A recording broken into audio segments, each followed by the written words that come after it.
Exactly 8 o'clock. A very good evening to all brothers and sisters in the Dhamma.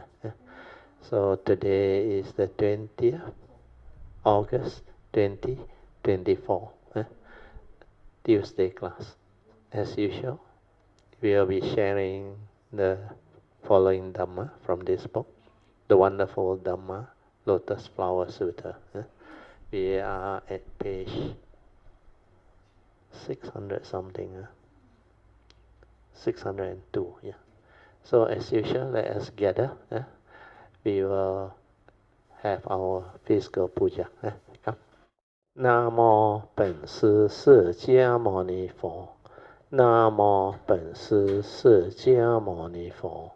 Namo 本师释迦牟尼佛。Namo 观世音菩萨。南无观世音菩萨，南无观世音菩萨，南无阿弥陀佛，南无阿弥陀佛，南无阿弥陀佛，南无弥勒佛，南无弥勒佛，南无弥勒佛，南无药师佛，南无药师佛，南无药师佛。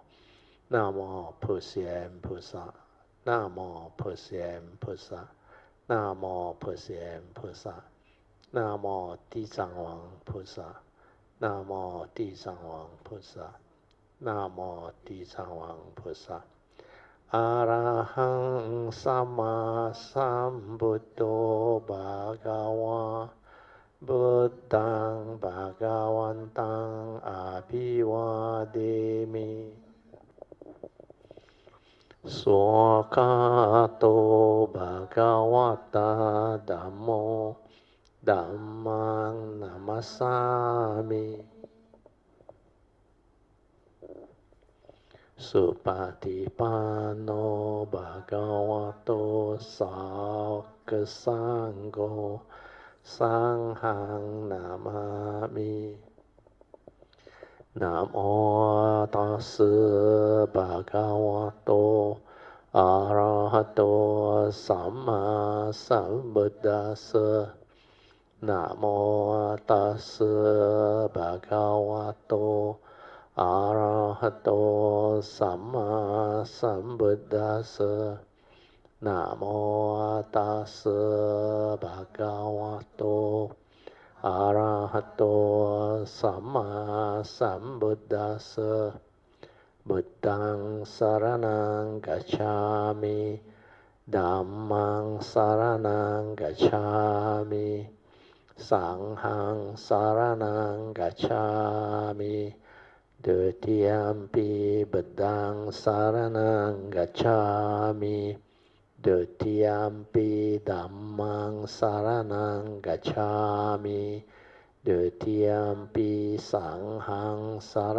นังกัจฉามิตติยัมปิบุตตังสารนังกัจฉามิตติยัมปิธัมมังสารนังกัจฉามิตติยัมปิสังฆังสารนังกัจฉามิปานาติปาตาเวรมณีสิกขาปดังสมาธิยามิอาทินาดานาเวรมณีสิกขาปดังสมาธิยามิกาเมสุมิจฉาจาระเวรมณีสิกขาปดังสมาธิยามิมุสาวาทาเวรมณีสิกขาปดังสมาธิยามิสุราเมรยามัจจาปมาทัฏฐานะเวรมณีสิกขาปดังสมาธิยามิ Then we shall continue our chanting from Padipa Puja onwards. Ganna sarappa dittena dippena tamadangsina tiloka dipang sambuddhang pujayami tamonudang ganda sambara yut ตุเปนะหังสุกังหินาปูจาเยปูจานิยังตังปูจาปัจจานามุตตมังวันนากันดาโกโนเปตังเอตังกุสุมาสันตตินปูจายามิโมนินดาสสิริปาดาสโรโรเฮปูเจมิบตังกุเสเมนาเนนะปุณเนนะมัตเตนะเจโหตุโมขังภูปังมิลายติยตาอิดังเมกายโยตตายติวินาสบาวังอาดิวาเสตุโนบันเตปานิยังปาริกาปิทังอานุกัมปังอุปาดายะปาติกันหาตุมุตตมังอาดิวาเสตุโนบันเตปาเลปาริกาปิทังอานุคัมปังอุปาดายะปาติกันหาตุโมตตมังอาดิวาเสตุโนบันเตโบจานังปาริกาปิทังอานุคัมปังอุปาดายะปาติกันหาตุโมตตมังOkay, now we shall chant the Puja Aspiration based on our understanding of the significance of all these Puja offerings. Significance of offering of light. May this offering of light to the Buddha brings forth the causes and conditions to illuminate our mind and help arise the needed clarity and understanding to dispel all darkness or ignorance therein. Significance of offering of water. May this offering of pure, clear, cool water lead us to the pure, clear Dhamma that cools and doses off the fires of all defilements within our mind. Significance of offering of incense. May our morality, virtue, and understanding shine forth far and wide, just like the fragrance of this incense which we are offering to the Blessed One, who is perfect in wisdom and virtue. Significance of offering of fruits. May this offering of fruits remind us of the Dana Parami of generosity and the fruit of our karma, so that we will diligently strive on with heedfulness to attain the path and fruition as soon as possible. Significance of offering of flowers. May this constant offering of flowers to the Blessed One strengthen our faith and constantly remind us of the impermanence of this body, so that we will diligently and sincerely strive on to cultivate Sila, Samadhi, and Panya, leading to ultimate liberation, the born-free Nibbana, making of overall aspiration. By the power of all these merits born of these offerings, may our spiritual faculty of Saddha, Virya, Sati, Samadhi, and Panya be further strengthened until they become balas or powers, sharing and transfer of merits to all beings. May these merits be shared and transferred to all beings without exception, especially to those who have the condition and affinity to receive them. Sadhu, sadhu, sadhu. Okay, let us pay respect to Puja. Badang Pujami. Dhammang Pujami.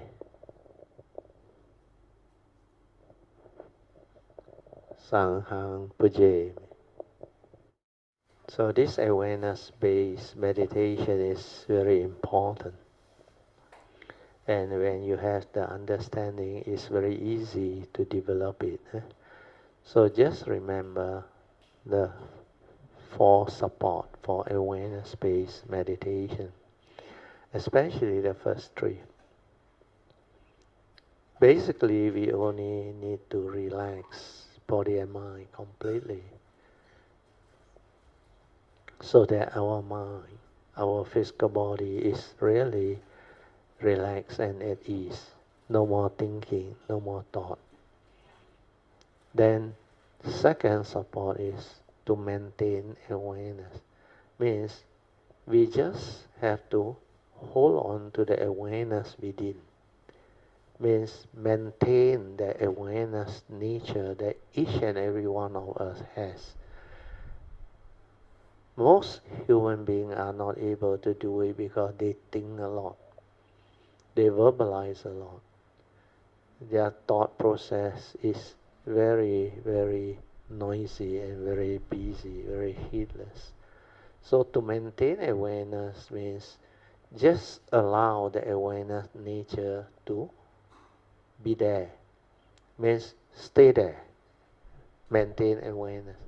Whatever arises within our sixth sense door, don't try to know, don't try to do anything, don't respond or do anything. Just aware, finish. Sometimes because of your conditioning, your so-called habitual reaction and movement, instead of being aware, you will go and perceive. But it's okay, because before you understand, you tend to go back to your old way. So whatever arises, even if you're supposed to be aware, but it moves on to the perceiving of what it is, like through your senses. When there is any sense data that impringe upon your sixth sense door, then it will bring forth that respective consciousness. Then this consciousness, when they arise, is just the pure consciousness. Nobody behind. So if it's from the seeing consciousness, there is no one to see. Hearing consciousness, no one to hear. Smell, taste, tactile, and thought process is the same. So maintain awareness means whatever happens, arise, aware. Even perception arise, aware, finish. Don't continue. Don't allow the thought to continue or that thinking process to proliferate. Otherwise, it will lead to heedless thinking. It will lead to the habitual reaction to sense experience. So all these aggregates of mind will create thought process, thinking. To be aware is to be without thought. Where the awareness nature before the knowing is our true mind, the silent mind. So awareness-based meditation means we are trying to develop that inner awareness, stabilize it, so that you understand what that thing is. So relax, maintain awareness, then continue to stabilize the inner awareness. That is the third support. So if every time whatever arises within your sense basis, you just aware, finish. Then it will bring about the deconditioning of all the thinking, the thought process, the arising of aggregates of mind. And through that, you will come to realize another mind, which is just the inner awareness without thought. It's just that silent within, the pure awareness nature without thought. So if you can do that, your mind will transform and become beautiful. Then for the first time, you will realize that you are able to be in the state of without thought, just aware. Initially, for those who are not trained, you are like new or haven't developed the understanding and stability. It may appear difficult, but never mind. Give it a try. Not long. If you really have the faith and understanding, you just let things be. Don't want to know, don't do anything, just relax, maintain awareness. Then let the mundane mind or thinking mind slow down by itself until it becomes very quiet. Then when that happens, means the heedless thinking mind has actually slowed down and finally ceased. When it ceases, you will know what that sati is, what the awareness is. That's how you stabilize it. Then for the first time you come into contact with that silent mind, you will have a lot of joy, because it's like all the noise, all the chattering, the verbalization, the thinking, the whatever mental activity, the movement, they like initially slow down and finally cease. It will end. So the ending of the thinking will allow the silent mind or our true mind to surface, to become distinct and clear to us. That's how we realize the true mind, the silent mind, the awareness. But the moment thought arises, you are lost in thought, preoccupied with what you are thinking. That's why to maintain awareness initially is not easy. But once you have the understanding and the training, it becomes so much easier. So with that, I will let you meditate on your own. I will set the alarm for 30 minutes. Then you can have your awareness-based meditation. Okay. Then for those who are already able to develop the stability of inner awareness, you can do the fourth support. The fourth support is trust. T-R-U-S-T, trust. Trust your inner nature to do the meditation, the meditative transformation. Just let that nature move by itself without any interference from our thought process, our memories, our views, our opinion, our conditioning. Which means you maintain awareness and stay at the heart area. No need to know, no need to do anything. Whatever arises, aware, finish, aware. Then let that awareness detect around your heart area. So not long when you can stabilize the awareness nature around there, then it will suddenly pick up whatever vibration around your heart area or your heartbeat and all those things, it will pick it up. Then you stay with it. The awareness and the vibration or the heartbeat, silence everything and stay with it, be with it.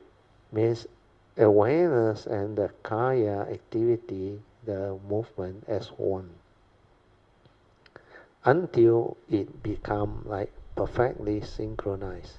Means your awareness and the kaya movement or that so-called vibration movement, could be your heartbeat or whatever, you will experience it like without thought, very quiet, very peaceful.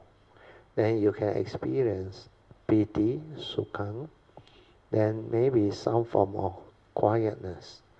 They call it the spiritual joy, spiritual calmness, the quietness of mind. Once that one arises, it's a good sign. Means you can stay there and let things be. Then suddenly when it detects the gateway, the cultivator will know. All your external yin-yang energy, they will start to melt inside, and the whole movement will start to happen. Different people approach it differently, experience it differently, but the one who is doing it, they will understand. So all these are the essential understanding. So depending on what stage you are, you just do appropriately. Yeah.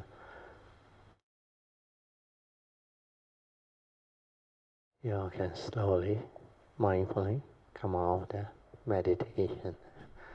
Try to maintain whatever inner peace, inner calmness, and inner awareness that you have developed for as long as you can. Okay, now we will do the invocation to the Devas. Invocation to the Devas. In this universe, in their entirety, let the deities or Devas come here. Let them hear the good teachings of the King of Sages, which gives heaven and release, Nibbana. This is the time to listen to the teaching. This is the time to listen to the teaching. This is the time to listen to the teaching. Samanta Shakawasu Atra Gachantu Devata Saddhammang Munirajasa Sunantu Sakamokadang Dhamma Savanan Kalo Ayang Badanta Dhamma Savanan Kalo Ayang Badanta Dhamma Savanan Kalo Ayang Badanta Namo Tassa Bhagavato Arahato Samma Sambuddhassa Namo Tassa Bhagavato Arahato Samma Sambuddhassa Namo Tassa Bhagavato Arahato Samma Sambuddhassa Iti peso Bhagava Arahang Samma Sambuddho Vijacarana Sampanno Sugato Lokavidu Anuttaro Purisa Dhammasarati Satta Deva Manusanang Buddho Bhagavati Swakato Bhagavata Dhammo Sanditiko Akaliko Ehipasiko Opanayiko Pachyatang Veditapo Vinohiti Supatipano Bhagavato Sāvaka Sangho Ujupatipano Bhagavato Sāvaka Sangho Nyaya Satipano Bhagavato Sāvaka Sangho Samici Patipano Bhagavato Sāvaka Sangho Yadidang Cattari Purisa Yukani Atta Purisa Pugala Esa Bhagavato Sāvaka Sangho Ahuneyo Pahuneyo Dakineyo Anjali Karaneyo Anuttarang Punyang Ketang Lokasati Sadhu Sadhu Sadhu. Now you can just be seated, relax body and mind, and maintain some more awareness. But before we start, maybe I just want to share a little bit about the coming retreat. It's Tuesday already. So this coming Friday we will leave for our annual retreat, which is at Sampo Temple, Cameron Highland, early morning. So do read through the program. There are 2 pickup. First is section 17. I think the location Ingbi has already put in the My Kayamita and annual retreat website. It is near, I think, Hsuan's house, but in a big car park there. You should try to go there early. Then there is a time where you're supposed to meet, then the bus will leave. Then the bus will come to my place for the second pickup. So at the second pickup, if you cannot make it to the first pickup, you just let any of the Kayamita know. Then you can come to my house, which is at SS2, second pickup. Here we will leave at 8 o'clock. But the bus should reach my place by 8:10. Sorry, 7 something before 8. Before 8, if I'm not wrong, or even 8 o'clock or slightly after 8. Then we will pack everything from here onto the bus.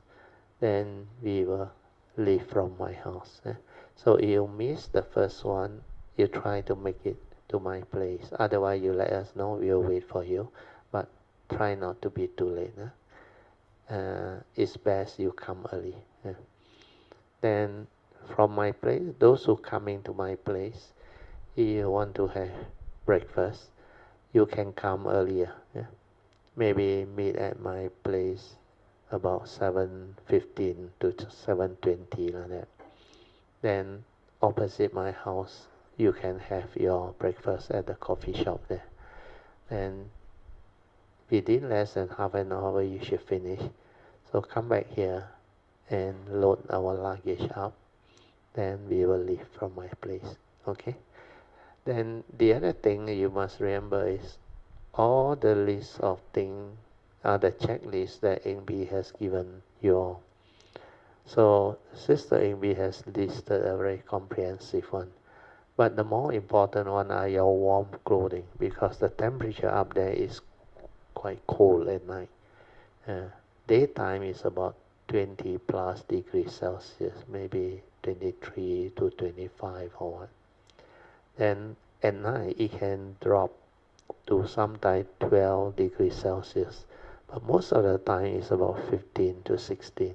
So you must have enough warm clothing. If you have heat tech, I think extra warm or the better quality type of heat tech, then it should be sufficient. Where their blanket which is provided is quite warm and quite thick. Then most important is after you have your heat tech on, you can have your jacket or warm clothing over it. Then with the blanket it should be quite sufficient, warm enough. Then don't forget your medication. For people who need medication, you bring it along. Then the books, I think Sister Padmasri has listed out all the books that you're supposed to bring along. If you don't have, you can get it from Padmasri or me.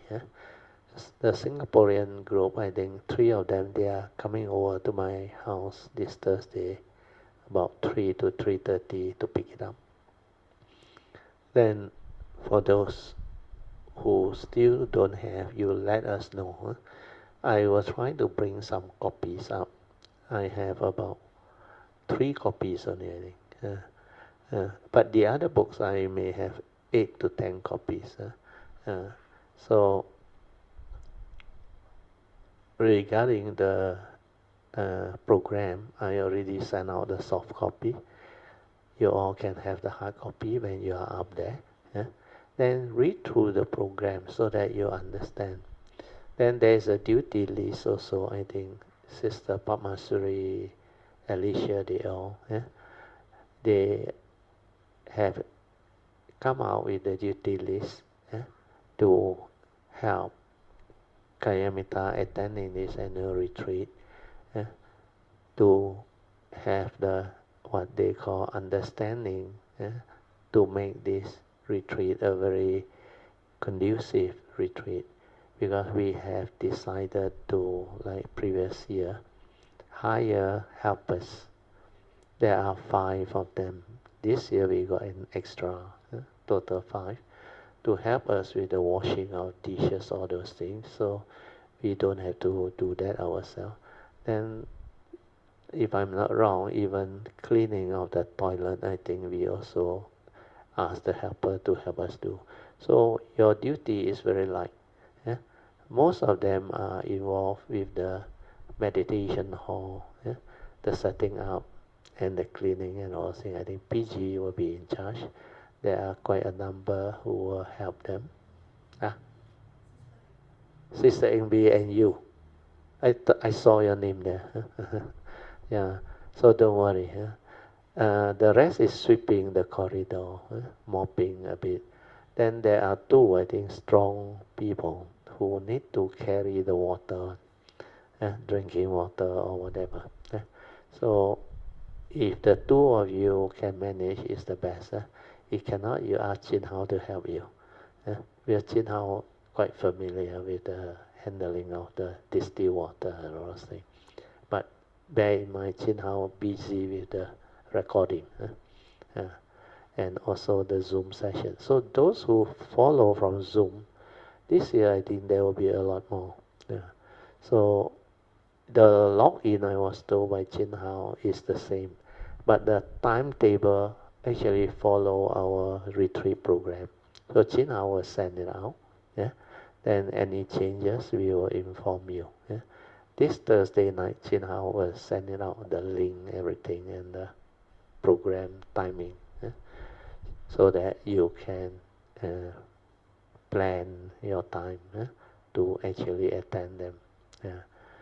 Then there are a few who has contacted me to collect the books and also inform me that they are attending the Zoom.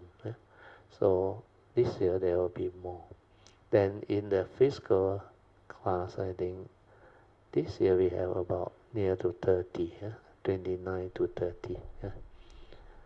So basically, prepare yourself, especially that morning or the day, the night before.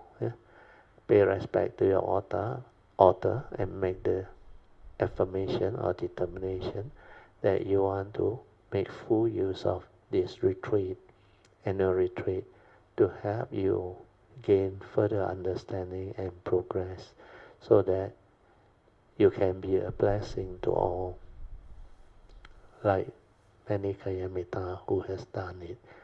So this window of opportunity is very important, and it's a very unique window. Then even Sister Chui now, she is already very different, very serious. She told me, but I'm going to be dead serious and go all out for all this. So he already prepared himself. Ever since he helped us do up the last book, she become very different. So all these are very useful understanding. Then hopefully it can give you more faith and motivate. For those who cannot attend, you can go through Zoom. I was told Brother Kok Lun also cannot, because he got his work and his apparently duty to do. So he has informed us that he will attend the Zoom wherever he can fit in. So those who cannot attend, don't worry. Like Brother Kwa from Penang, I think he told me he got a trip, I think somewhere. But don't worry, you come back like previous year or last year, I think he take his own sweet time to go through all the recording. And he completed it. I think he went through it at least 2 or 3 rounds, if I'm not wrong, he told me. And then he has a lot of faith because after going through, you become very different. Because at the retreat, when you are there, continuously just following the retreat program, developing the mindfulness, the awareness, and stabilizing your awareness and understanding, then listening to the Dhamma, straightening your view, contemplating, reflecting, inquiring. So all this will bring forth causes and conditions for you to progress. And when you are there, the collective energy, collective consciousness, and all the great beings, nature there will help you. Yeah? Then the moment you wake up on that Friday morning, prepare yourself well, then get ready, then come early, so that everybody can be on time to leave with the bus at your decided destination. Then maintain mindfulness from the moment you wake up. Maintain awareness. Whatever you do, aware, silent. Then only speak or talk when necessary. Apart from that, try to maintain noble silent awareness within. Means whatever you do, we choose aware with mindfulness within. Every action, every movement in the present moment, all your kaya activity, all your observation, seeing, hearing, smell, taste, maintain awareness. Then sooner or later, your specific phenomenal awareness will come. Then you will enter sati, especially if you can maintain this until you reach Cameron Highland. Then, while even in the bus traveling, you can maintain awareness. Then you can observe how your mind stir, move, react, the usual activity. Then when you try to maintain awareness, you see the difference. You are now in charge. Means you have developed the training of your mind to be aware. And this mind which has become more aware will not be heedless like before. Then it will stabilize. That's how you can develop the true progress. Oh yeah, the time, sorry. So somebody NB has typed this one very good. Leave from SS17 at 7 a.m. sharp. This is good. Oh, leave SS2 at 7:30. Oh, that is early. But never mind. If that is the case, those who want to come for breakfast, you better come at 7 o'clock. Sorry for the change in all this. But don't worry. I think we will have a bit of time for you. Maybe 7:45 we leave, still okay. So I will have to adjust. Where I told the Singapore people to come to my house at about 7:15 for breakfast. Maybe I need to tell them to come at 7 now. Okay, don't worry. Thank you, Amy, for the message. But according to my program, we're supposed to leave at 8 o'clock. So if you follow my program, then you have to let us know. Text to us. But the bus will leave at 7 a.m. from SS17. Those from there. Those from SS2 leaving one, you better come early. Since it's mentioned 7:30, you try to make it by 7:30, so that even if you are late, maybe 15 minutes or what, we can consider it and wait for you. Because we need to load up our things in the bus too. So for the bus to reach from Subang, maybe half an hour, not enough. Normally it take more than that. Normally they will arrive at 7:40 like that. But just in case, be early. Okay? So that's about all. If you got any question, you just WhatsApp us on the My Kayamita. Okay, now we go to our sharing. We will continue from where we stopped.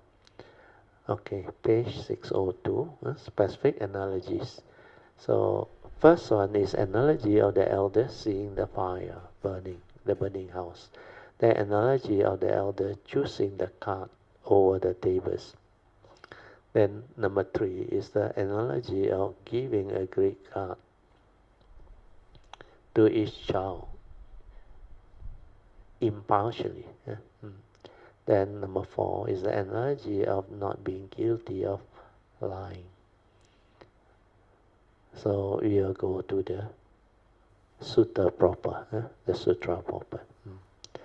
Okay, the elder, which is the Buddha, seeing the flame rising on all four sides, is greatly alarmed and thinks, although I am able to escape safely through this burning doorway, all my children are trapped inside the burning house, and they are happily attached to their amusement, unaware and unknowingly, neither alarmed nor fearful. A fire is pressing in upon them. So this is a typical scenario where living beings who are heedless and without the Dhamma understanding, they behave this way, not seeing the danger of being heedless and the suffering that is pending. So all these are very good analogy. So I read on. A fire is pressing in upon them, causing shearing pain, very severe pain and suffering. However, they remain unconcerned because of their delusion, their ignorance, their heedlessness, and have no desire to find a way out. Where they don't see the danger, why should they run? They are still happy and lucky, happy and merry with what they are doing. They are still entangled to the phenomenal world of consciousness, thinking that it's very amusing, very nice, and they are still playing. So commentary by Master Hsuan. The elder seeing the flame rising on all four sides. The elder here means the Buddha. Sees with the Buddha eye living beings in the sixth destiny, means Liu Tao Lun Hui. The sixth destiny is another description for the 31 planes of existence, because the 5 woeful state and the manusa or human rhyme is the same. But the 6th rhyme, they call it the heavenly rhyme. So the heavenly rhyme, they include all the Devas, the Deva rhyme, the Brahma rhyme, and the formless rhyme. So that one constitutes the balance, which is 26.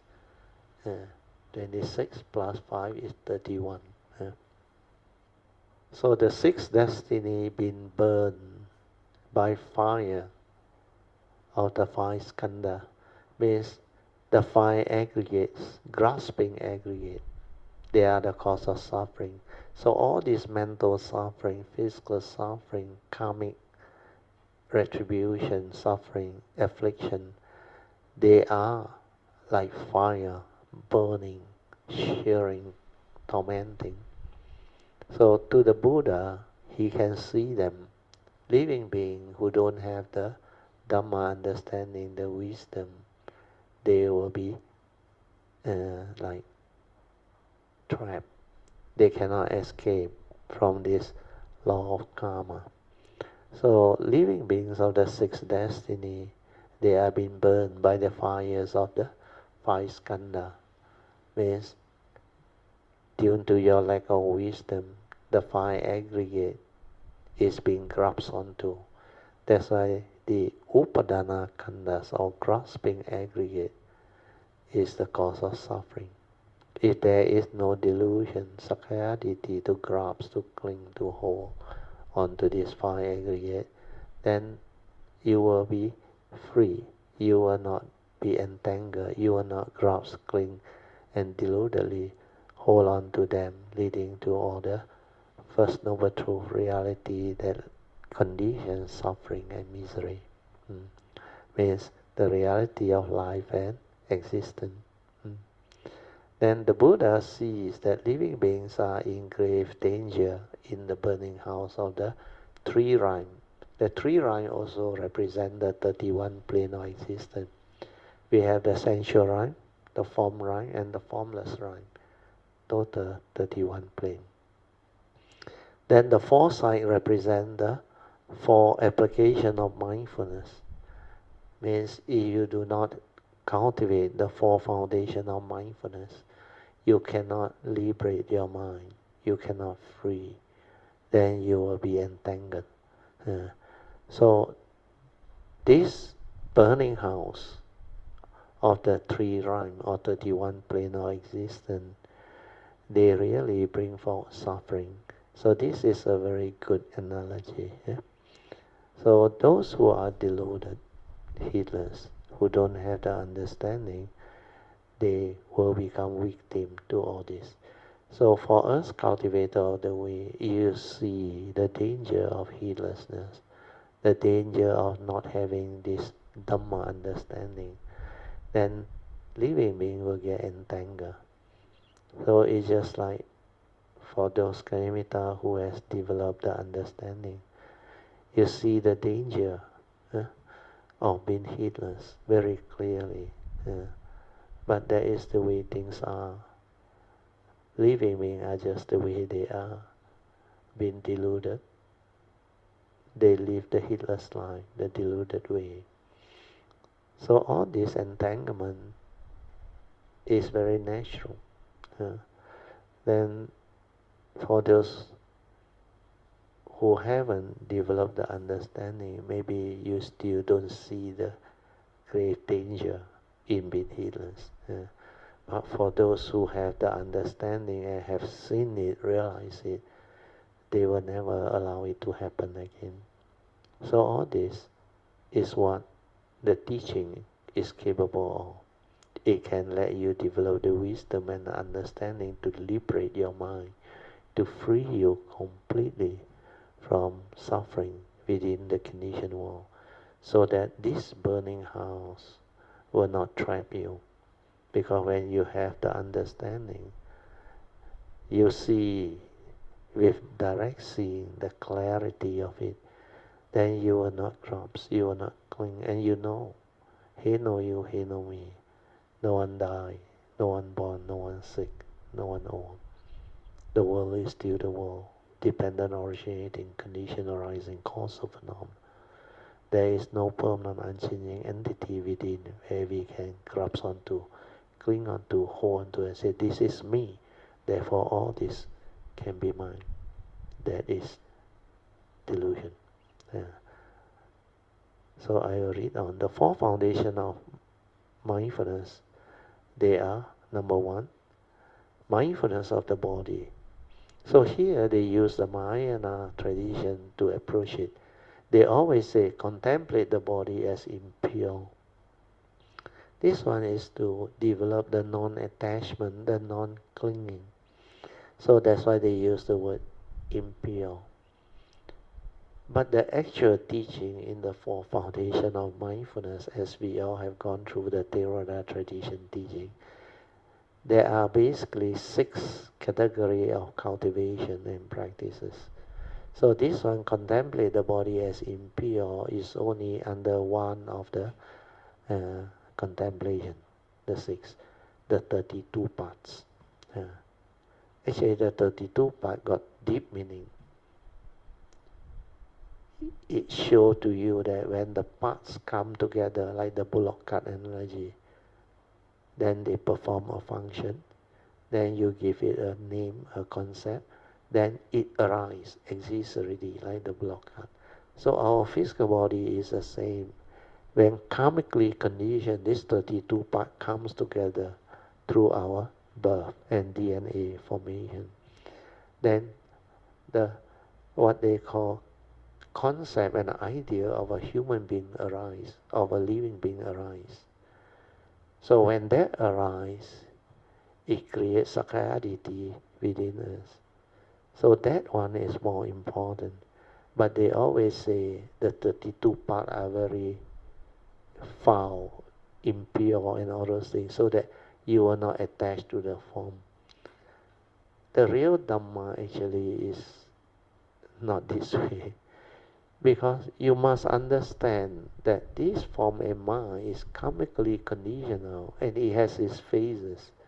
That you know how to maintain, take care of it, keep it clean.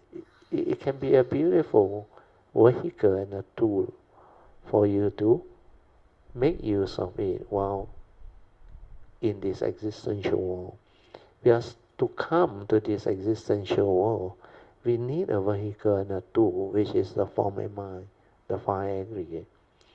And this one, although not you, but is very, very much connected to your karmic nature, your whole existential journey. So understanding all this is not easy unless you have developed the Bodhisattva way, the deep penetrative understanding of the conditioned and the unconditioned to understand all this. That's why this teaching is very unique, and very few people can have the understanding to share and teach all this. So, like the sutta say, 人生难得，佛法难闻。人生难得，经已得，佛法难闻，经已闻。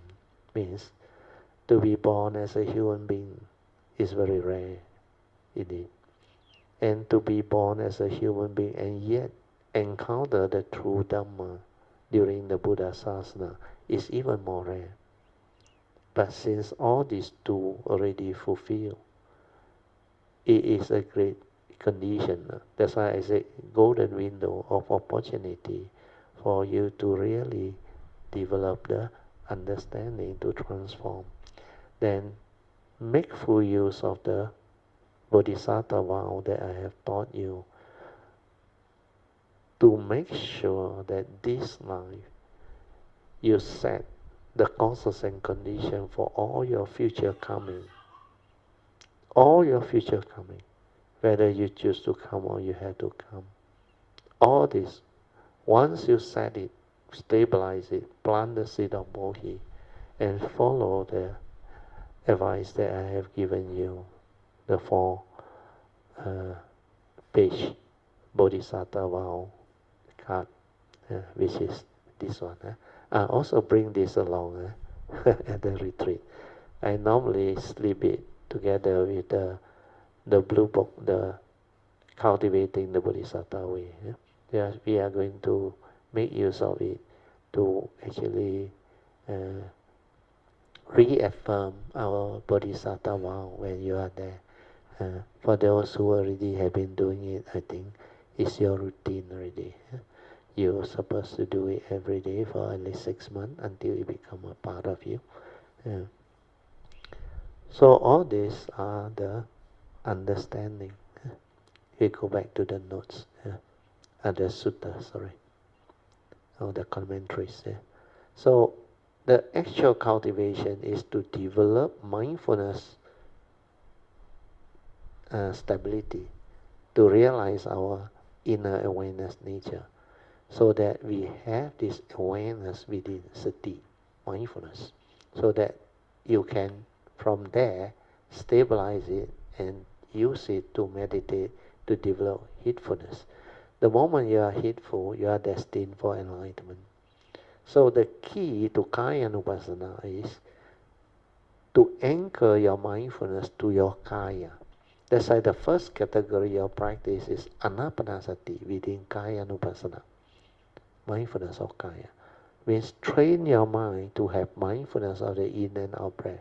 Where your breath is always with you, unless you are dead. Otherwise, your breath is always with you. As long as you are breathing, you can meditate. You can train your mind to be aware. So that one is taught by the Buddha at that time. But now I teach you the easier way is the for support. So finally you will come back to the Anapanasati also. With Anapanasati you're supposed to develop the stability of mindfulness until the breath becomes very subtle, then like no more breathing. Then you maintain awareness at the subtle breathing until the sati become more refined, then your mind enters sati. And then the subtle breathing also become clear to you. Then you like no need to breathe. And yet the awareness is there. That very subtle, very shallow breathing, you like can stay there without breathing. And that is the stability of sati that you need to develop. That's why after you have that developed, then you can move on to the next category of cultivation. Mindfulness of the four posture. Standing away, sitting away, then lying down away, walking away. So when you can do this four posture, then you need to connect the other connecting activity or movement. That's why the third category of practice is to cultivate sati sampajana, mindfulness and clear comprehension of all action, all movement in the present moment. That's why the instruction under this third category of cultivation is standing away, looking forward away, bending, turning, stretching away, putting on the shoulder cloth, the clothing or whatever, away. So now we come back to our society. Whatever household work you do at home, away. Even answering nature's call, away. Then when you want to go out, pay respect altar, do it mindfully. Then arise, then how you move to collect your kaki or what, to drive or what, maintain awareness, be alert, be mindful. If you can live your life this way, mindfulness will build up. When body and mind become one, means the awareness and the kaya become one, means specific phenomena awareness, your sati become very stable. Your daily mindfulness become very stable. Then you are aware in the midst of life. That's how you become heedful. And most of the time you are without thought. It's just the awareness. You only arise a thought when you need to use them. Then after that only come to the next contemplation on the four elements. The four elements is to tell you that this physical body is only elements, consists of element, no knowing, cannot be you. Understand? So this physical body make up of the four elements. They go the way of nature. That's why they are of the nature to grow old, get sick, be injured and die, like what the Buddha taught in the 5 daily contemplation, the first 3. Then the next one is mindfulness of the 32 parts. So the 32 parts I already told you. When the parts come together and perform a function, then the human being, they arise. Like manifest already. That's why it's condition arising, causal phenomena, dependent originating. So without all these causes and conditions and parts coming together, the so-called physical body, together with the consciousness that is trapped inside through the karmic process, cannot materialize. And because of that, you see clearly that this form of mind, which is dependent originating, condition arising, is not a permanent and changing entity. Hence, non-self, not you. So don't be deluded by it. Do not be deceived by it. Don't go and cling onto it, grasp onto it, and worry about it getting old, getting sick, injured, and die. That is delusion. That's why after you do this too, then you contemplate the 9 stages of cemetery decomposition. That one, you contemplate the body as impure, foul, how when it's devoid of consciousness, it go the way of nature. It start to deteriorate, very smelly. So how the four elements break down and get transformed. That's why some religions say from dust to dust. Ultimately, he become the skull, everything also become dust, then blown away. So all these are the contemplative aspect of mindfulness. But the key one is the daily mindfulness, the stability of sati and developing the daily mindfulness. Then the contemplative wisdom is to see the dependent originating, condition arising, the 32 parts, the 4 elements, all those things. Then the next one, I will read through what宣化. Mahayana like to contemplate this way. He said, our body are unclean and filthy. He always used the Mandarin word 臭皮囊. You know, skin back. 臭皮囊. Pi is skin. Nang is back. So, in what way is it unclean and filthy or impure? He said, take a look. Your sweat, perspiration flows from the entire body through our pores and all those things. And once you perspire, you smell, you need to take bath and all those things. Then tears and discharge flow from your eyes. The wax ooze from your nose. And mucus flow from your nostril. The phlegm and saliva from your mouth. These 7 orifices opening are constantly leaking unclean substance. At the elimination 3 orifice, means your stool and all those things. And you have the 9 holes that constantly ooze impurity. Everyone is familiar with this impurity, your urine, your stool and all those things. Then in our flesh and blood, there are many kinds of bacteria that are also impure. But not everybody is familiar with this impurity.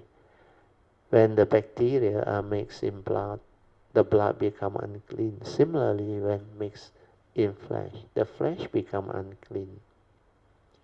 Even though I say this, someone may still not believe this at all.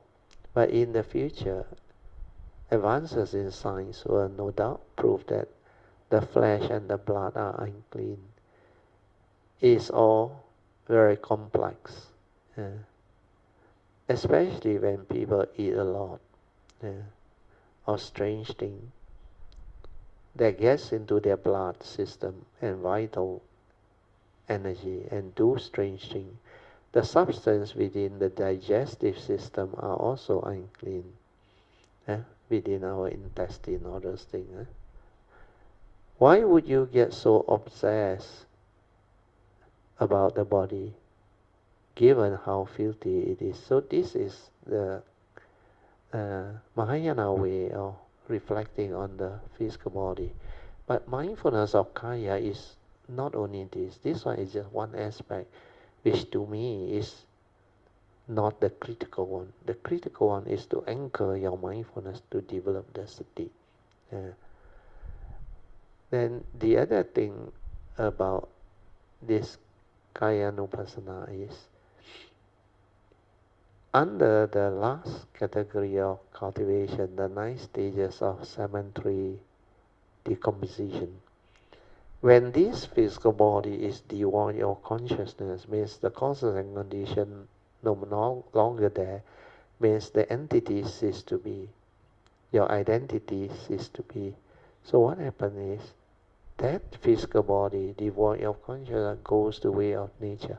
And that is really the 9 stages of decomposition that show you really this body is really foul, very, very filthy when it's devoid of consciousness. So don't be deceived by the phases of life that you experience as you grew up as a child, your youth, your beauty and all those things.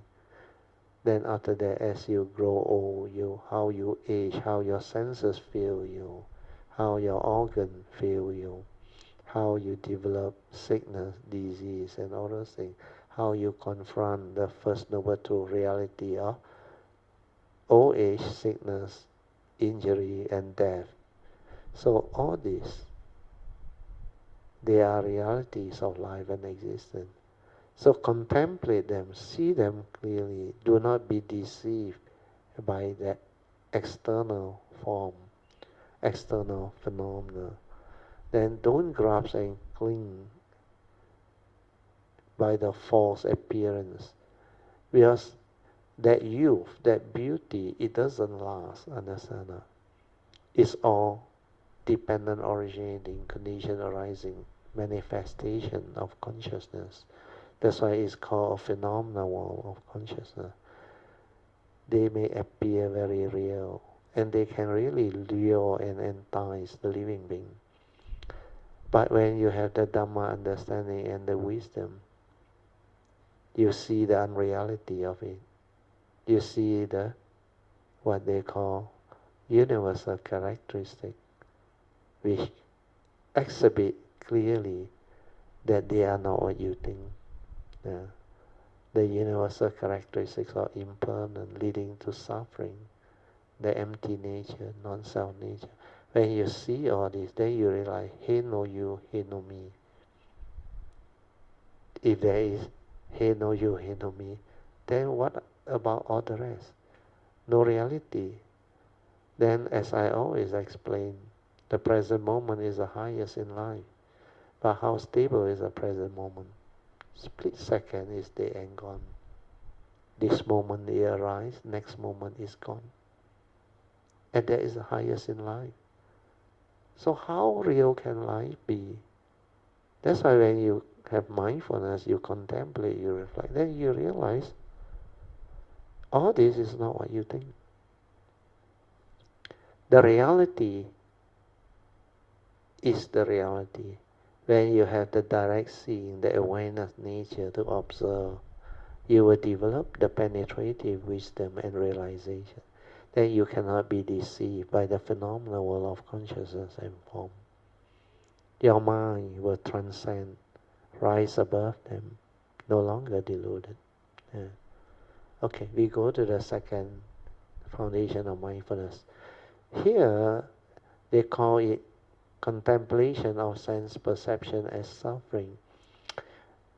This one is actually, I don't know why Mahayana like to use this, but in the true Theravada tradition teaching, the second foundation is mindfulness of feeling. And in the Satipatthana Sutta is stated clearly, all these feelings, they arise and they pass away. And when they arise, you're supposed to be aware. Then when feeling is pleasant or unpleasant, you must be aware. Means what?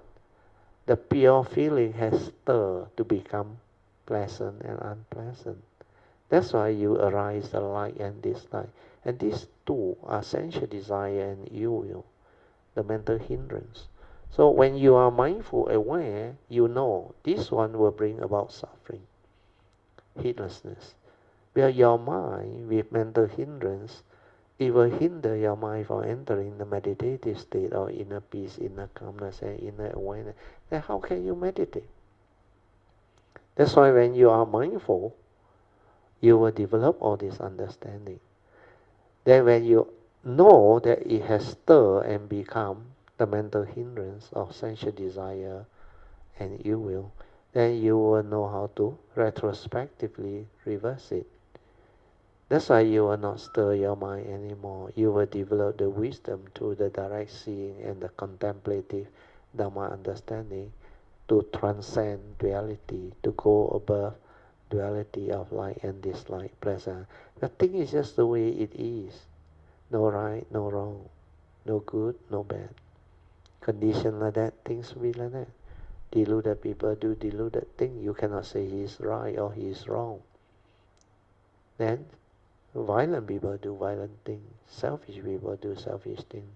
Ignorant people do ignorant things. They are just the way they are.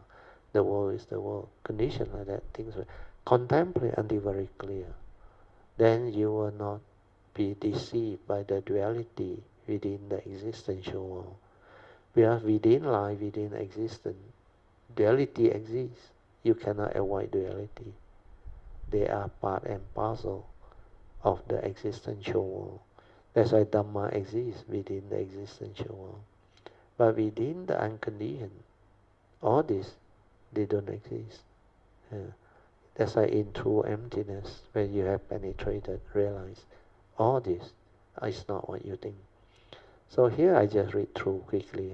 Some sensation may be pleasant at first, but in fact, you will soon discover that within that very pleasure lies the source of displeasure.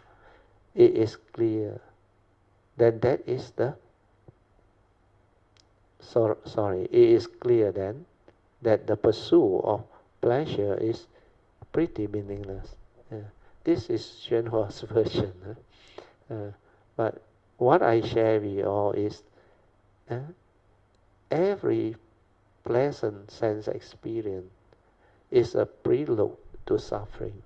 You know why? Because of the universal characteristics of change, impermanent. They are all dependent, originating, condition, arising phenomena. When conditions cease to be, they cease to be. That's why whatever situation, how pleasant, how nice, how beautiful it may be, it will soon change. And when it changes, you will suffer. Why? Because you attach to all this beautiful state, pleasant feeling, pleasant sensation. That's why I say, whatever pleasant sensation or feeling that you experience is a prelude to suffering. Where the universal characteristics of change, impermanent, they will manifest. That's why you cannot attach, you cannot cling, even to our youth, our beautiful form when we are young, when we are in our energetic and youthful state. They will soon come to pass. Everything will come to pass. Even your suffering, sooner or later, it will come to pass. So don't worry. That's why there is a song, don't worry and be happy. Because you have two choices when you come to this world.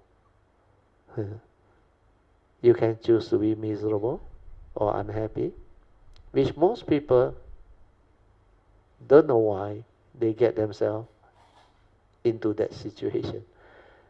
They go and complain. They go and blame people. Develop all the fear, the worry, the anxiety, the sorrow, the lamentation, and they become so angry, so full of hatred, envy, jealousy, unhappiness. Why do you hold on to all this? Because of delusion, ignorance. When you see the reality of it, then you understand, like I always say, we hold the key to our own life destiny. To be happy or to be unhappy is our choice. Then learn to choose wisely. Choose to be happy and you will be happy. But then the question is, why are most people unhappy? You mean they don't know how to choose? No. Well, they don't know this teaching. They have not awakened to it. They still believe the phenomenal world of consciousness has its own, what they call reality, that they can cling on to, grasp onto, and try to own, try to possess. Through their delusion, they become violent, they become selfish, they become aggressive, and they do a lot of karmic negativity that lead to karmic entanglement. The result is affliction, suffering, misery. So all these are the true teaching. But I don't know why Mahayana, the four foundation of Mahayana, they like to contemplate like that. Maybe that is the way they have been taught. Okay, the third foundation. Oh, I have to end already. They say contemplation of the mind as transitory, means impermanent. In fact, when it comes to Chitta Nupassana, mindfulness of Chitta or state of mind, is not supposed to see all this. Of course, transitory or impermanent is one of the universal characteristics. But the more important is the Buddha say, when the mind has greed, you must be aware. Where the evil roots are there, the content of consciousness, you must see. When the mind has anger, envy, jealousy, hatred, fear, worry, anxiety, when then the mind is peaceful, tranquil, still, you must be aware. When the mind is spacious, you must be aware. All this is for you to develop the understanding of that mundane manifestation of sankhara activity and mind state. So when you are aware, you will develop the wisdom. You will develop the understanding. Then when you silence everything and stay with the anger, the mind state, you realize they cease. So the wisdom that's supposed to arise is not that they are impermanent and just forget about it. No. You will come to know that anger is not you, fear is not you, worry, anxiety, all these are not intrinsic within our nature. They are dependent, originating mind state, condition arising, cause of no, due to your wrong view. That's why when you see this, you awaken, you straighten your view, and you transcend them all. Retrospectively, with the right understanding, reverse all this. Then you can see things as they are without stirring your mind, without reacting, without getting into emotion and all those things. So these are beautiful understanding. So make a note of it. But the Mahayana way, I realize the four foundation, they teach differently. Alicia, you come in. I didn't see that one, the hand sign. Good evening. You got something to add? 在我们的 Chinese 的 Sutta 里面它是观受是苦，观受是苦，所以那个受actually 是 feeling 来的，所以我不懂为什么他刚才那一段用 perception，所以 No, perception is okay. That one no problem. So 是苦 is okay. But the real teaching under the four foundation of mindfulness is not only 苦集灭道, the what they call Four Noble Truths. It is mindfulness of feeling. So then the feeling that has become pleasant and unpleasant feeling, you must be aware. Aware means what? Means 你的 sankhara mind state 已经 stir 了 react 了. It has created what we call the first two mental hindrance of sensual desire in you. That is the teaching. But 他们 use the contemplative wisdom to understand the what they call the Four Noble Truths, which is 苦集灭道. So they like to say feeling is suffering. Actually, feeling is not suffering. The Arahant also have feeling, but they don't grasp onto feeling. So feeling can become pure feeling. So sensation or whatever, there is a universal characteristic. That's why the Buddha say, Sabbe sankhara anicca. All sankhara activity or mind state, even including feeling, they are impermanent. They come, they go. Then sabbe sankhara dukkha. If you attach and cling on to feeling, perception, sankhara, mind state, or even consciousness, it brings about suffering. That's why all sankhara activity, leads to suffering. Then sabbe Dhamma anatta, whether it's the conditioned or unconditioned Dhamma, is not a permanent unchanging entity. But for human being, you can say it's non-self, because it's not a permanent unchanging entity that you can cling onto, grasp onto and say, this is me, this is I. Yeah, it's permanent. There is no such thing. Okay, Alicia? 我了解，因为你们 follow those type of teaching 受是苦it give a lot of meaning to you all, because you all have developed the understanding of the Four Noble Truths, and you all can link it to that thing. But the real four foundation of mindfulness, the teaching is so different from what they share. They share based on, I think, somebody, the great master that went through, then they come out with this so that the cultivator of the way can contemplate easier. Because to go into the four foundation is not so easy. That aspect of cultivation, I realize that Theravada also haven't penetrated it. Not many, very few can understand and develop the cultivation. Okay, Alicia? 还有什么你要 add 吗？ You can add. 因为是的，因为如果是 pure feeling 就没有苦了嘛。对，谢谢，有感恩。No problem, no problem. That's why 很多人不了解they are so used to the format taught by the Theravada tradition. Mahayana tradition. They take it for what it is. But when I look at the two teaching, this is where it has deviated and become different. But not to say that it's of not much use or no use. No, it has its usage. If you know how to contemplate and link the teaching, then it has its usage. But to just teach like that without the real four foundation of mindfulness teaching from the Theravada tradition as a base to go up to realize the penetrative wisdom. That's why step 8 of Abhijja Sutta is the four foundation. You must clear the first stage of sainthood and second stage of sainthood. Only you can go there.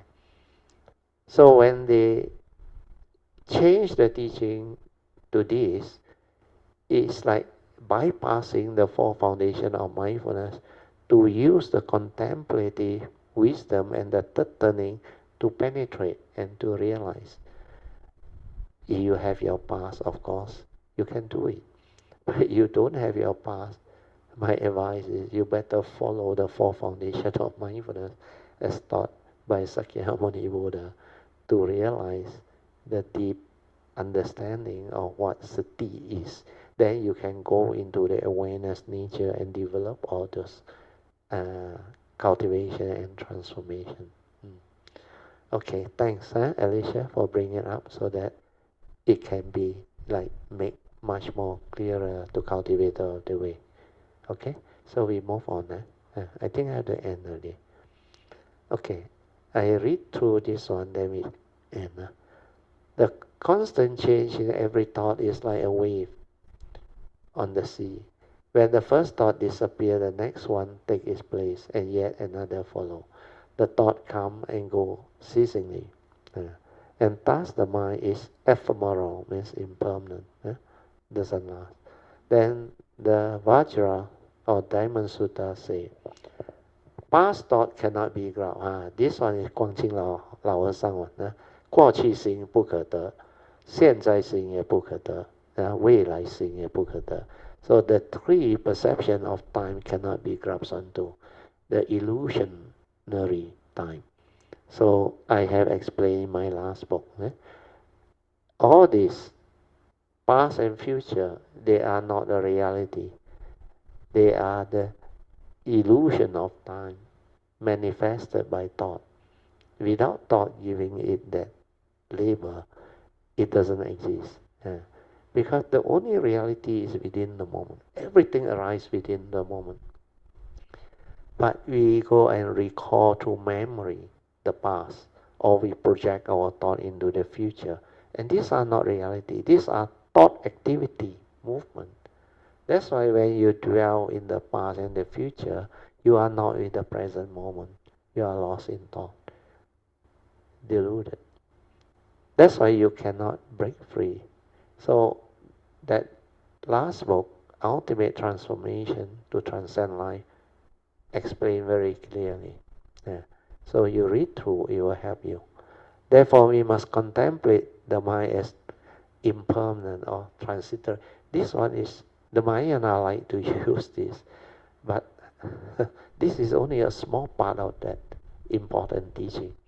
Where the mind is the forerunner of all things, mind is it. There are a lot of things about the mind that you need to develop wisdom through mindfulness, awareness, and all the mind state, Sankara, the 52 mind state.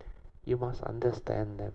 Yeah, they are the manifestation within you when you arise as a living being or a human being, for our case. Yeah. We are often unaware of where our thoughts has gone.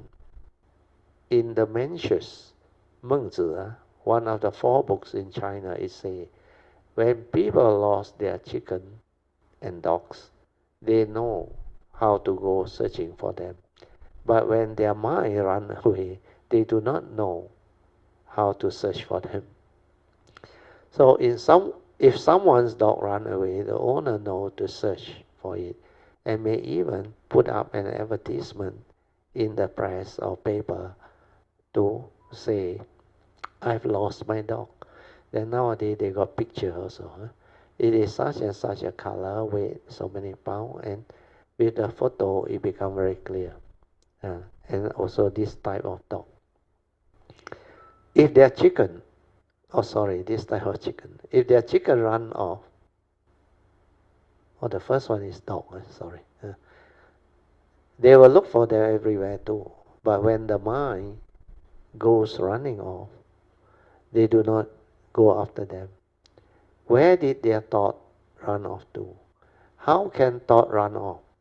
When you have reckless thought. Why they use the word reckless? Okay, never mind.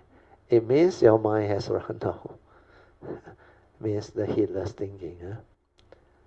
You may have deluded thought all day long, thinking about getting rich, thinking about being a government official, thinking about seeking fame and profit.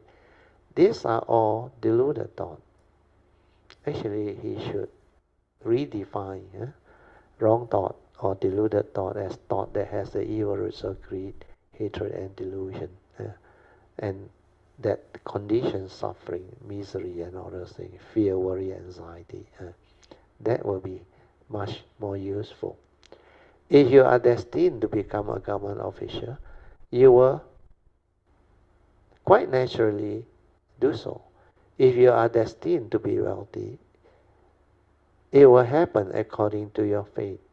If you are destined to have a good reputation, you are due to receive it. How much wealth you will obtain is, he said, fated. It's actually karmically determined. You do not need to have ideal thought about it and seek after it. Nevertheless, people insist on seeking after fame and profit, wealth and position, and do not understand that they should do good deeds. This one is also important. If you want your future to be bright, you should merely do good deeds and not ask what the future will bring. If you do good deeds, things will naturally go well with you. So that part, I think, you can maybe just read through, and for your own understanding, maybe just glance through. But the third foundation, like I have explained, you have to develop mindfulness to develop the true penetrative understanding. Then we stop here, number 4. So they like to say contemplate all phenomena as lacking independent reality. So this one is actually Dhammanupassana, contemplation on truth, the Dhamma, the 5 category of what they call Dhamma contemplation. So this one is not phenomena. That's why they got it wrong. But never mind. The next class sharing after the retreat, I will go through with you. I mark this page. Okay, now we open up for second session. Maybe we will have Q&A or meditation reporting. Anybody who wants to come in, you can. Amitofo, Brother Teo, Yeah, Mrs. Amitofo. Teo, and Yeah. all Kayamitas. Yeah. I have this great opportunity to be here today Yeah. for the physical class. So I decided to come earlier so that I can attend the class also. Because for a long time I never come much earlier than I wanted. Usually it's the day before the camera retreat. Since I have the opportunity, good condition, I say why not? So I also can take like a vacation for me lah. So I don't have to do housework. Yes. So, but bad news for my husband. He has to do all the stuff. I think no problem. Yeah, I think he will be happy to do that role. But he just tapao lah. Yeah. So that is what men will do. Tapao. So today's topic about the four foundation of mindfulness. The analogy leading to the four foundation. Yes. So actually, this topic is not easy for me, you know. Maybe I talk about my experience. Can. So it wasn't easy for me because when I first introduced into this, right, the language is so difficult, you know, brother. I cannot understand it. Don't know what is it. Keep repeating the word. You know, the words itself, cannot understand the English. So had great difficulty understanding it. So when I learn from Brother Teo, right? From the yellow book, I think. The yellow book. It's so much easier to understand that, you know. So I had that good condition. Brother Teo, for whatever reason, somehow this Kayamita group, they are so good in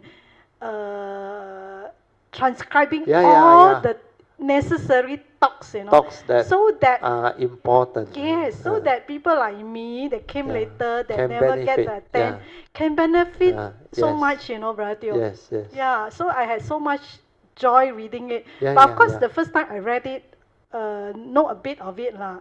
But after I had sati, things become very different. Yes. So whatever you say just now, give me a lot of joy, because that is what you will experience in your daily life. Yes. When you have the mindfulness, you can and actually see. You can see all this and understand. Yeah, and you can understand that. So it gives me a lot of joy. Amitofo, thank you. Yes. So I rejoice in that. The very important happened that I talked to my sister just now on the way here. So we talk about the sati, mindfulness, and the kaya nupanasana. Yes. This one, I mean, is sometimes it's not, it's simple to say, you know, theoretically it's simple to say, but actually to do it, very difficult. One. If you don't have the understanding and somebody who has realized to guide you, you cannot do it. Exactly. Very difficult. Even I realize under the Theravada tradition, even well cultivator, I realize they don't have clear understanding of what the four foundation is all about. So far, I have yet to see one good one that can explain the thing, but cannot. Like what you mentioned just now, because you are new at that time. So the four foundation of mindfulness got so much Pali word, Kaya nupassana, then Vedana nupassana, then Chitta nupassana, then you have the Dhamma nupassana, and all these are Pali words. Then they translate into English a lot of version. Mindfulness of kaya, they're not sure what that thing is or no. That's why the Mahayana use the physical body as foul. They go along that direction, easier to teach that way. But what the Buddha really teach is different. The 6 category here, the first one is anapanasati, another Pali word. That mindfulness of the in and out. If you are new, really you catch no ball. They have hoki. Then the 4 posture, standing away, sitting away, you think people can understand? Hardly anybody can understand. And most people would have asked, what is there to be aware? Why stand also aware for what? Sit aware for what? Answer nature for what is it? Just do lah. They cannot understand why the Buddha actually presented the teaching in that way. Like Po Cheng say, without mindfulness, you cannot understand one. Then the first time you see my transcript or the note, it's not easy to understand one. Because yesterday, you remember, you brought up that chart. You say after I recall that chart, that one on the human being transformation one, the 4 circle formation. Then you recall, then you send to Sui. Then Sui do it up and print it out. I print it out, and today I send the original there. And she told me what, actually in the early day, I want to make sure got condition to help them. Every time I share in the class, I will photostat more so that I give her a copy, my son a copy. He said he remembers he saw that copy inside the stack that he still keep. But she that time cannot understand. He looked at it in words only, like what you go through. Because when you are not ready, you cannot understand. But after the last few years, helping me do all this, now with the retreat experience and the understanding that she has developed, it's like what happened to you when you located that particular teaching. It's so beautiful, Then it stand out now. It's not only the 4 circle formation which I used to teach you in the early stage. From the source, the first thing to come out is the pure awareness, then the mundane mind, then the phenomenal world of consciousness. This is as it is, as very basic beginning. But when you develop the cultivation, which is all the teaching, is from the human being that the Buddha start. Mind is a forerunner of all things. That's why that samsaric mind, which is the mundane mind, with the karmic entanglement, one side is cultivation, one side is heedless living. And how you develop the cultivation until the wisdom comes and you transform, then that samsaric mind, or mundane mind, transform into the supramundane mind. And that one, when it's up there, you go towards living, it becomes enlightenment living. Means for the Aryas. You go left, you return to pure awareness and the source. This is the Bodhisattva way to realize enlightenment and develop the full understanding of the cultivation. That's why that chart is very complete now. Very, very complete now. And I was full of joy because I forgot that I shared this. Yeah, it's in the Surangama Sutta at that time. And luckily, Miss Lee, he draw the skeleton thing, but I edited it because she cannot understand. After I edited it, that time we don't have Canva and all that. So now Sui he make it into very much more neater and beautiful chart form. That's why with technology it helps. And what you said is very true. Initially very difficult because the Pali word, the English translation. And if I don't explain all this, hardly anybody understands. I think at that time, Eng Bi was also at the Sunday Wu Bing Jing class. She was very, very happy and impressed. That's how they all volunteer to transcribe out the book, the yellow book. The 4 foundation of mindfulness. the summary of it, the final summary. Remember, that final summary, I use the what they call the Theravada got an English translation of Satipatthana Sutta. That one a lot of English word run, not accurate. But I modify it. Then I use it to teach and explain. Then that yellow book was very beautiful. And you know how to read through, like what Poh Cheng went through, it becomes easy to understand. If I don't explain all this, I tell you, very confusing. So this is very good condition for cultivator of the way to develop the understanding. So after you have the realization and the understanding, after you progress, you look back, it's exactly like what this sutta mentioned. The elder is the Buddha. The Buddha can see, everywhere is burning. It's just like the fire sermon, you remember? The fire sermon one more detail. The eye is burning. With what is it burning? The evil roots of greed, hatred, and delusion. Then whatever sense data that come to the eye is also burning. And consciousness that arises is also burning. So all these are burning. So it's like the burning house analogy. The five aggregates of form and mind, when you grasp and cling to ignorance and delusion, they are really tormenting the living being. That's why they see everything is burning, like the fire sermon. So all this will become very clear to the cultivator of the way that has awakened. But if you are deluded and heedless without the Dhamma understanding, you still think everything is so interesting, so nice, so what they call enticing, so luring, and you still chase after things, and sometimes argue over small things, petty things. But the danger of your own existence is being threatened, you cannot see, and the danger of that law of karma that continuously torment and trigger of affliction and suffering to heedless living being, that one all they cannot see.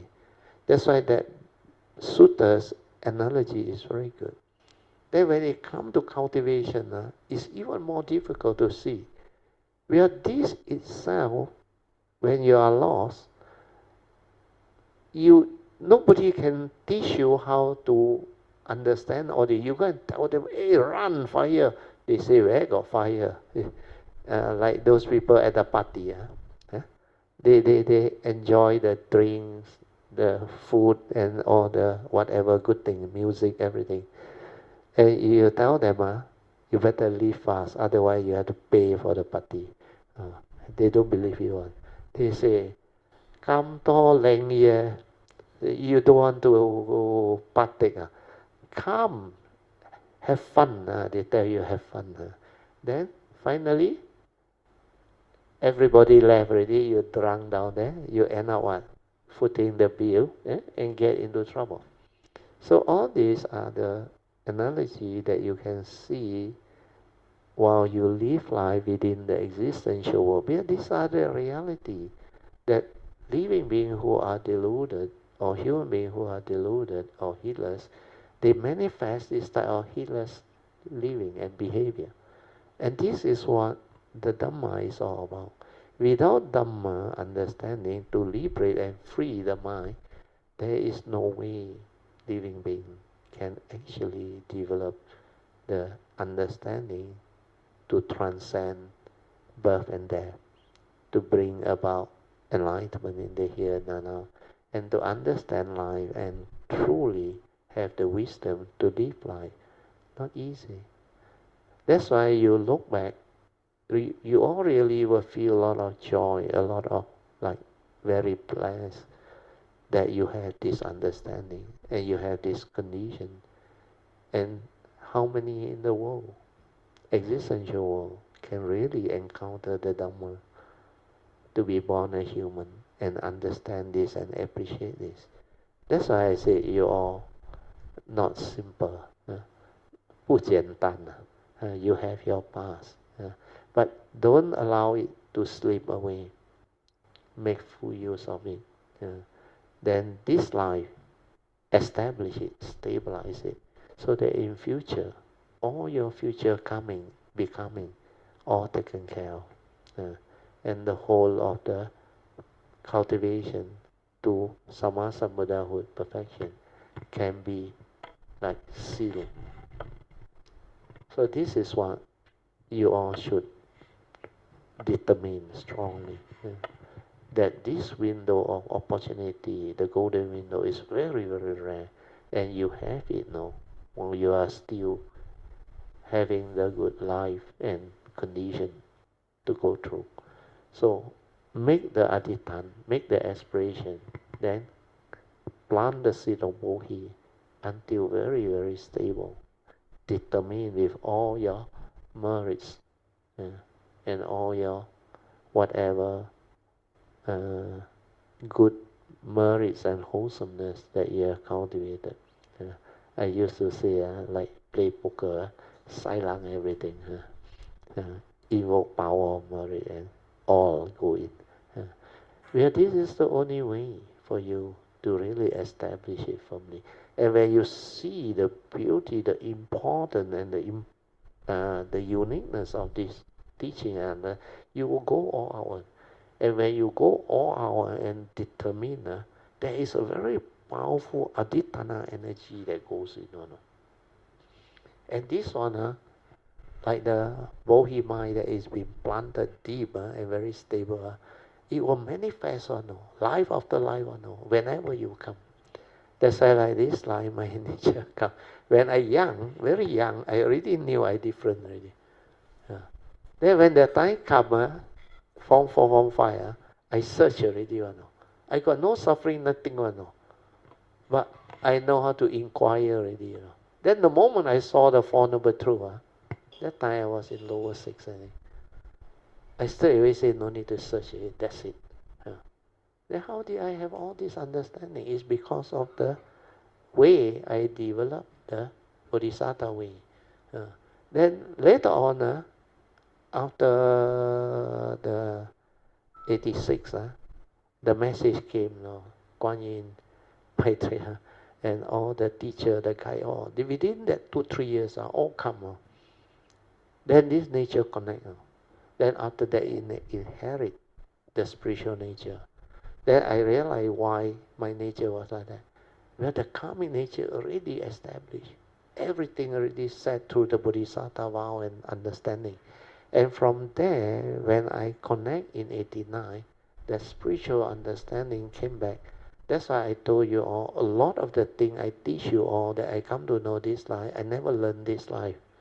Then how did I know? Then how did I understand all these sutta?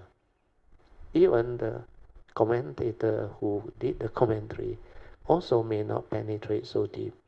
But I can explain to you and tell you all this. It's because of this cultivation that my nature had developed as understanding. That's why Maitreya came. Otherwise, why should he come? Of all the many. So all these are like meant to be our website, everything, and you all get to partake all this and become Kayamita. It's not by chance. There are causes and conditions on the past. In the past, you all have been doing a lot of this type of work before. That's why this sasana, all this can come back and fall into place and give rise to causes and conditions for this thing to manifest and become available. So sadhu to you, Poh Cheng, for bringing out all these conditions to allow my nature to share all this understanding.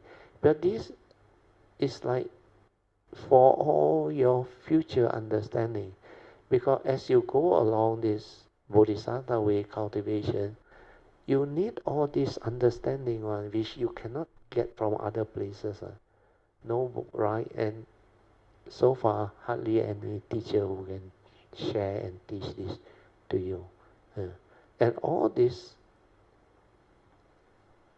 by nature, this whole complete teaching, which is so extensive, not easy to develop the understanding to share and teach. But to understand it yourself, it will take you so long. No? But because of my unique way and my special miscellaneous and additional vow, that's why my last guide has to come and activate that thing. And I was ahead of time by at least 10 to 20 years, or 10 to 15 years though. Then after that, that transformation happened. No? Then from 89 to 2004, that 15 to 16 years was like very good, what they call internal transformation. That's why when I came out in 2004, I was ready already. Then everything I teach since 2004 until now, nothing changed. No. It's just a follow up, become more and more. But everything that I said never changed. The teaching is still the teaching. That's why it never get obsolete. And all the notes that I wrote, like that chart, 2013, now only many people start to see the beauty, the explanation, the interconnection. That's why in the early day, remember, I hinted to you, anybody who can understand 10% of what I teach in the early day, he's already very, very good. He or she already very, very good. And now, with all this understanding that unfold and explanation, you start to recall back. Then you know, not only I didn't exaggerate. In fact, the 10% is already a very high reference. Actually, hardly anybody can understand 1 or 2%. If you can understand 1 or 2%, already very good. But that time I use 10%. I don't want you all to think that I speak with an arrogant mind. So 10% is a benchmark, which is already very high. But it's good. At that time, I had to use that. Because it is a number that is just nice to let people know that the whole teaching is not what you think. Then not too low, which is not a realistic figure, because if you put too low, people would think differently. So that's why I use 10. 10% out of 100 is still 109, not too much. But actually, by right, if you talk about true understanding, it's already too high a benchmark. So all these are like meant to be. Okay, Poh Cheng, back to you. We got 2 more minutes. Sorry. Okay, Mahasadu, Brother Teo, for this profound Sadhu. teaching. In fact, there's so much to learn, Brother Teo. All these are not simple but very profound teaching. And I'm really, really very grateful to Brother Teo for all this amazing teaching with all the transcript books done by all Kayamitas that supporting Brother Teo in this Buddha Sasana. So this is an amazing golden window of opportunity for us to really determine, with Aditana, very strong Aditana, that we will go all out, die this life, complete. Then as Kayamita, you all will continue to have this, what they call beautiful affinity and relationship to become great beings in the future. You all will connect back on. Because all this is like meant to be. Sadhu. Brother, one last thing I want to say is my personal experience. After I cultivated very seriously, from nothing to where I am today, is all through own effort. But of course, with Brother Teo's teaching, that is so clear for me to understand, and then really cultivate very hard, because don't give up, just do, What you did was because of your past also. Because you are very sincere and you just follow instruction, or you don't have the karmic complicatedness, like a lot of Kayamita, where they are exposed to a lot of teaching, they become very rigid. The knowledge prevent them from it. You with the faith, you go all out. Yes, correct. Like you told your sister, just follow instruction. Whatever Brother Teo you do, don't go and question. Try it out. You got nothing to lose. Correct. Correct. Then, surprisingly, after you do, you not only develop the progress and transformation, it happens so fast. You located the gateway. Yes, correct. That one, I was also amazed and shocked. Of course, I heard joy, but amazed. And I told a lot of companies, how can he move so far? He was in Singapore. He hardly come to see me. And on her own, when she has the faith, she contemplated on death. They call it Marana Nosati. He becomes so serious. And when you want to become serious, MCO come. Then he thought, I cannot miss. But turned out to be a blessing in the I go and hold the Heart Sutta class over 8 months. And that time he learned. And he absorbed like a sponge or everything. And he just follow instruction and do. Then the reporting, I tell you, you really amazed. How the sati come and how when he located the gateway and the description, and how he transformed. Then he said, go and buy fruit also with sati. Everything she do is in sati. And he said, it's exactly like what Brother Teo described. This one, really, if you cultivate correctly, all these things unfold. That's why I say, you can use whatever word to explain or describe it, but those who realize, like the Buddha say, Pacetang, can only be realized by the wise, enlightened one, each by itself. It's like that one. And everything fall into place. And whatever after that I teach or explain, she can follow. You understand? Just like Sui last time, he said it's only word. She herself told me only word. Because no meaning at that time, they don't have the condition, the interest and all those things. But now she look at it so different now. There's still the same sheet of paper. Understand? It's just like I told you after 89, nothing has changed now. The condition was still the condition now. But how come that time, when the Monday mind collapsed, the nature shine forth, everything I see is so different now. That's why I say, truth is everywhere in the midst of life and nature. Why can't you see? For those who see, they always see, every moment, every instant. But for those who cannot see, they never see. Because Dhamma is like that. You are not ready, you don't have the penetrative awakening, you cannot see. Just like Poh Cheng said, before the sati come, cannot understand. I remember the first 2 retreats, he said, Brother, pardon me, I got a lot of questions. He said, I very new. He said, I mong cha cha one. I said, don't worry, take your time. Then later on when she becomes serious, she just transforms so fast. It's a matter of your determination, your faith. And when you become serious, the Saddha Virya will drive you. So hopefully this will give a lot of confidence and faith to Kayamita to go this way. So let us rejoice. Sadhu, sadhu, sadhu. But Brother, before that, right, I want to say is because of what I shared and what Brother Teo shared back to me, it gives me so much confidence, Brother Teo, that what Brother Teo thought is matching, very matching, with the Buddha's teaching, in the Dhamma Vandana.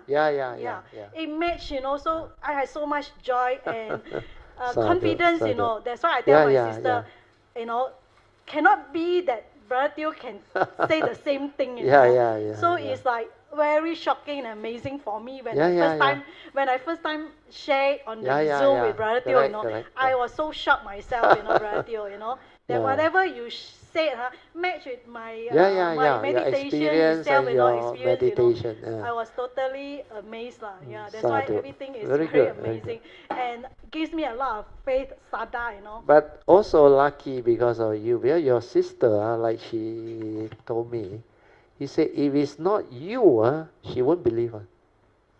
Whoever tell him or her also, she won't believe her. You ask her. This is what she told me. Well, she said she know you. You cannot lie on. You like that one.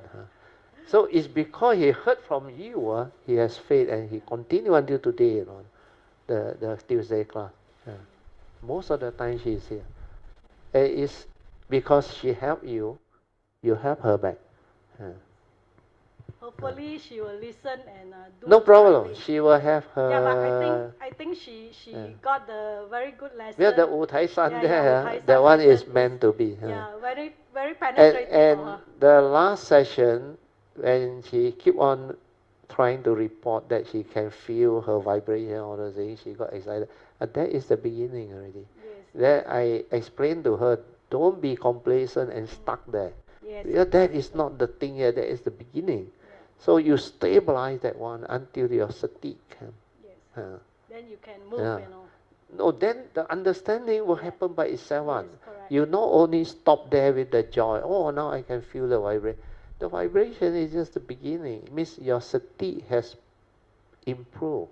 You become more sensitive. Right? You, at least without the stethoscope, you can feel all this vibration, right? Which is a good sign.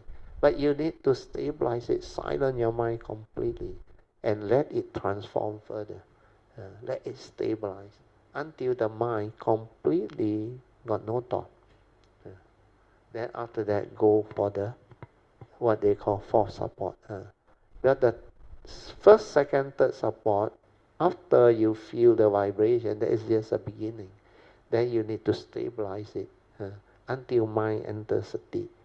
Then go to the heart there, the fourth support. Then that time you really transform. That's how you penetrated and transform very fast. Because I was so surprised, though. Without really coming to me, after that first 2 retreats, go back, the 8 months, when I go through the Hsuan, she just, with a lot of joy, listen attentively and follow the instruction and just do, you know. And the whole thing really come out. Because that is what you need to understand. Don't be complicated, understand? The mind that is very complicated cannot learn on. We have too much knowledge and too much of this, what they call views, opinion, and condition. You tend to doubt. No? Why last time the monk teach me not like that? The book never write like that. Nobody teach like that. Your doubt is inside there. Right? You will not develop the faith and to go and follow the instruction and do. When I say don't try to know, don't try to do, they cannot understand or no. If I don't try to know, then how can I learn? They will ask like that. Then if I don't do, then who is meditating? Again, they cannot understand. It's like very contradictory, you know. But that doing and the knowing is by the thought. When your thought is active, you cannot be aware. That is the breakthrough. And most people cannot understand that one. To them, the thought is the only instrument in life that they have. So all this is very beautiful. We better end. 38 already. 10:38. Sadhu. Okay, let us share merits, transfer merit. Akasata ca bhumata deva naga mahindika punyang tang anumoditva kirang rakkantu loka sasana etawata jamehi sampadan punya sampadan sabbe deva anumodantu sabba sampati siddhya idang me nyatinang hotu sukita hontu nyatayo idang me nyatinang hotu sukita hontu nyatayo idang me nyatinang hotu sukita hontu nyatayo devo asatu kalena sasa sampati hetu ca Fito bhavatu lokocha Raja bhavatu dhammiko Imina punyang kamina Mame bala samagamo Sattang samagamo hotu Yawa nivana patiya Sadhu Sadhu Sadhu. Okay, you all can now pay respect mindfully to Lord Buddha, Kuan Yin Bodhisattva, and all the worthy ones. Then we end. Sadhu, sadhu, sadhu.